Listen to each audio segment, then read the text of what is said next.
acrylic. Make sure that you watch the end because I'll actually show a model of a retainer that I made with 3 colors. The techniques are all the same, so you get the right idea of how you can do 3 colors and multicolors, even rainbows. It's basically the same technique. The first thing I want to do is add some monomer. I'm going to add a polymer base layer. I'm going to build up with monomer. The key that I found out over the years to making these is to be very fast and very efficient. If you work at different speeds, you're going to get the line in the middle is not going to be as straight.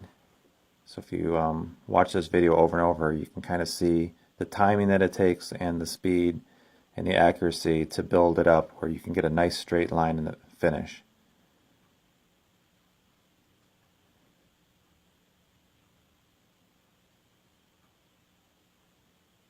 If you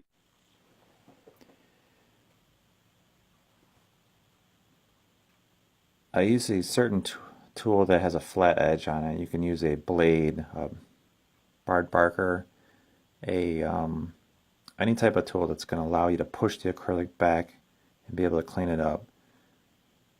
Another trick is I add a little clear coated base layer on it just so I don't have to keep wasting the better acrylic. So I'm going to push my acrylic past the line that I had pre-drawn on the model. Try to make sure you get any little scraps out of there because anything that's left is going to show up in the final product.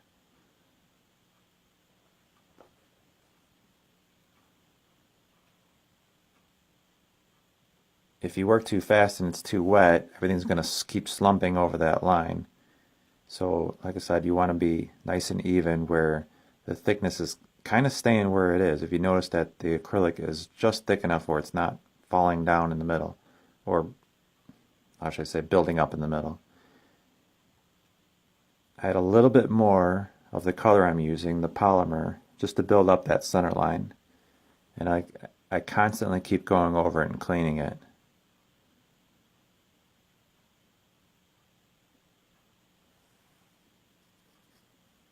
I'm almost ready to add the second color now.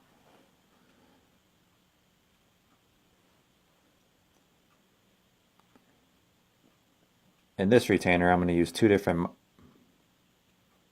monomers. It's actually easier to make these with polymers. 2 different polymers is easier to keep the line straight. With monomers, it can get a little ugly. But if you follow these techniques, you'll actually find out that you can keep a straight line, even though when I'm making this demonstration, it's not going to look straight. But when you see the finished product, you'll see what I'm talking about. And like I said, this takes years of practice. It's not something that you just throw together and you learn how to do right away. It took me a long time to make perfect straight lines every time.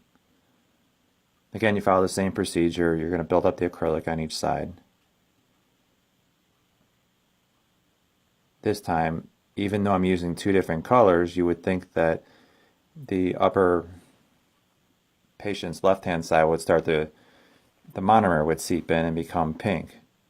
But since I know that the acrylic is setting up and it's hard enough, it won't flow into each other.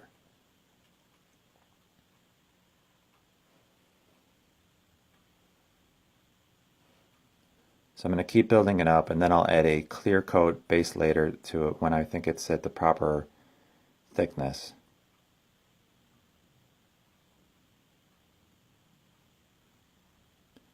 I'm just about ready to throw it in my pressure pot, and now I'm going to show you a finished product.